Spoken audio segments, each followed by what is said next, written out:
Jamani, wanasema mengine mengine kinehe. Ifike time mama yangu sijui dada yangu, lakini najua kabisa umezidi umri. Yaani umepitiliza. Kama ni ukiwanjani unatakiwa kupigia firimbi. Offside my dear. We kila kitu cha msanii ukiulizwa wenzako unajua na kugeuza kituko. Yaani wenzako wanakugeuza kama vile yani chizi ambaye karugwa tena na dawa hanywi, anazirembea uvunguni.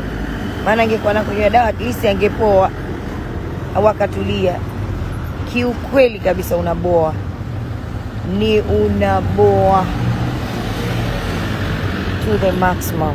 Unaboa. We kila unachoulizwa tu unajifanya wewe ndo kungwi, unajifanya wewe ndo mama wa taifa, sio ndo mama wa dunia. Si unajifanya wewe ndo unajua kuongea sana ndugu yangu. Au ndo unawajua watu sana. My dear, watu wana wazee wao. Watu wana watu wao. Cheza na unaocheza nao. Usipende kushoba kucheza na watu ambao wacheza na wewe. Yaani mimi watu kama nyinyi nawakataa. Yaani nakukataa.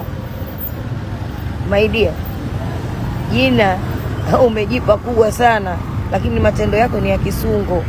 Yaani msungolization.